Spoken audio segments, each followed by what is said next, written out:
For us, it was not even on the map. It's a country what we didn't know. And we discovered it because we had a plan to live in Asia, to work in Asia, because there were lots of opportunities for us, work-wise especially. I work in the energy field. And they are booming countries. They need energy, so there must be a room for me at that time. And this was the case. So we established ourselves in Malaysia. What year was that you moved It here? was 2010. So you came in 2010. We arrived in 2010, and then I worked in a little bit in Malaysia for a company. 2010, Malaysia. I mean, listen, guys, Kale here in 2010. Oh my God, it was amazing. Oh yeah, it was booming. It was amazing. Yeah, the years before were even better, greater. But 2010s were good, especially in the oil and gas business where I was in the past. I moved quickly to Indonesia and then came back to Malaysia 3 years later. So that was the second time I came in 2013. How long did you stay that first time in 2010? How long did you stay? We stayed the full year, the whole year. So 2010, the whole year in Malaysia. That's more than enough time to get to experience what Malaysia is. Oh yeah, definitely. Yeah. Okay, so you came here. You came here just by accident on choosing Malaysia, diverting from Thailand. Came here. Never really heard of Malaysia. It wasn't even on your radar. You came here, stayed for a full year. And then pivoted down to Indonesia just for for work. I mean, all this was for work. Yeah. Okay. So Indonesia, let's focus on Malaysia. So came back to Malaysia a few years later. This was our choice. Jakarta is nice, but I mean very intense, especially when you have now 2 young children. And yeah, so Malaysia. Why Malaysia? Why we came and we chose to come back to Malaysia is because it's a relatively stable country, unless it was less stable in the past years, but it's maybe an exception. For work, it's a very central place. You can do work all over the region. It's very easy to fly to anywhere because you are central in Southeast Asia. People are well educated. They speak all languages are represented, whether it is Malay for working in the Malay countries, speaking countries. So Indonesia in this case, and the part of the Philippines, they speak very well English, so you can work like basically all over the world. They speak Chinese. There is a strong Chinese community, and Indian, meaning you can work if you have the right team. You can work all over the region, address 4 billion person markets just from Malaysia, and it's a hub. You can move very easily. So work-wise, it's very nice. On the personal side, people are nice. I mean, very nice. So let me go back to one thing that we kind of glossed over, and I want to bring your attention to this one point that you have in your life, is that you mentioned about you decided to when you and your wife had your first child. You got 2 sons. You wouldn't go to a country that was unstable. So you chose Malaysia to come out here. But it sounds like during that journey, somewhere along the lines, your second child, 2 sons, your second son, Nolan? Second son is Timeo. Timo. So second son, Timo, would have been born while you were in Indonesia traveling. And so this, from your perspective, from the way that you just naturally move around the globe, that is a normal thing for you to do. But for all of us out there, wait a minute, wait, huh?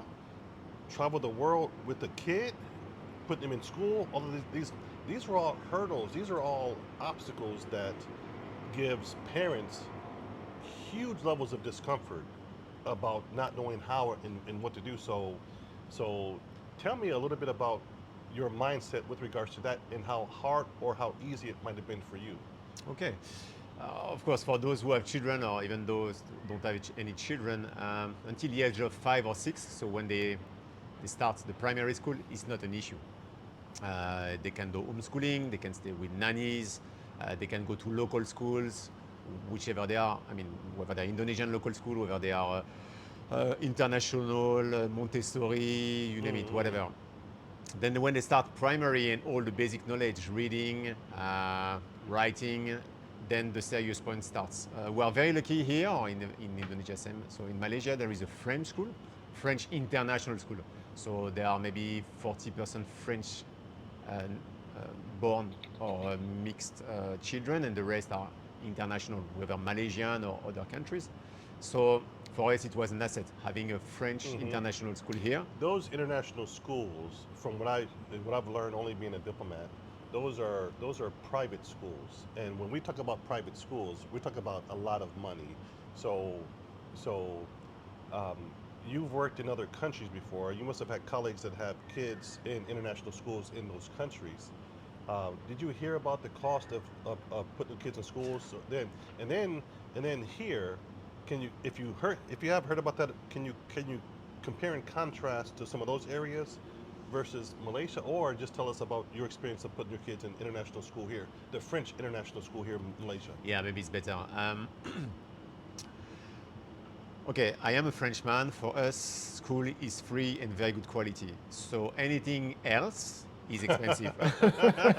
Number one. Okay, okay, Okay? yes. Education all along the way until the end is for free and good quality. So, what I discovered here in Malaysia and in this part of the world is that education is a business, Yes. and you have a portfolio. You have everything you want from. I mean, you have the local school, unless you are Malaysian or with Malaysian parents, you cannot integrate the local school. You can, but okay, don't talk Yeah, about that. for the most part, guys, if you are a foreigner, your children cannot go to local school. There's some ways around Yeah, it, but those are very nuanced. So we won't discuss that yeah, we won't. Yeah, because it's not going to be likely for you. You will be paying for private international school with your kids. yeah, definitely. And after it's a no, you have an offering, so you can go from the $500 a month school for your child, or even lower. I mean, 300. Everything is possible. Private school until the I don't know, 3,000. Dollar school per month, which is the Garden International School. It's Wow. 45,000. So everything. The French school, the good point is that it used to be extremely cheap for the quality of education. Now it's less, but it's still far way cheaper than international schools, especially the Anglo-Saxons ones. It's way cheaper. You know. So you being a Frenchman, living here in Malaysia with the family, kids going to international school, you're saying that I think the school is Alliance Française. No, Alliance is for the language school. No, it's called LFKL, so Lycée Français de Kuala Lumpur. French, Okay, French high school in Kuala Lumpur. but you find that to be affordable for you. I mean, Yeah, this is affordable, and even though as a Frenchman, married with a French woman with French kid, we have scholarship if we need. okay, okay, Yeah. great. I want to go back to something you mentioned because I had some other friends of mine from the UK that's got kids here. That put their kids in international school. So in my mind, international school, my typical American Western mindset, being from the embassy over here just as well, we put our kids over in ISKL. Extremely expensive. If you don't have a company paying for it, it's extremely expensive. You better come with deep pockets. And so, with that in mind, I would have never ever offered to these guys to come over here with your family and put your kids in international school because it is unaffordable on a regular salary. On the flip side, I met guys like you, guys like Mo, and other folks who have children here, Western children here, and in the international school system, and it's not scary. He said, guys, he said at one time $500 a month, and one time he said $300 a month. So $300 a month, $500 a month is very affordable to a lot of Western families for private schools, private schooling. You can't get. You guys correct me if I'm wrong in the U.S. Can you get your kids in a private education system, private, huh? And some of the best in the country. Can you get them educated for less than $500 a month? I mean, that's pretty good for private school. I think $300 a month is phenomenal for private school. Um, okay, so here in Malaysia, the private school that works for someone, an expat traveling with a family. Um, let's talk about housing cost. um, and where you chose to live in terms of um, I think you rent. You don't own the place, right? You rent No, it. I rent, yeah. A rental cost for your condo. I'll tell you what the rental cost is for this condo. And if you heard of your friends living outside of the city, what are some other rental costs?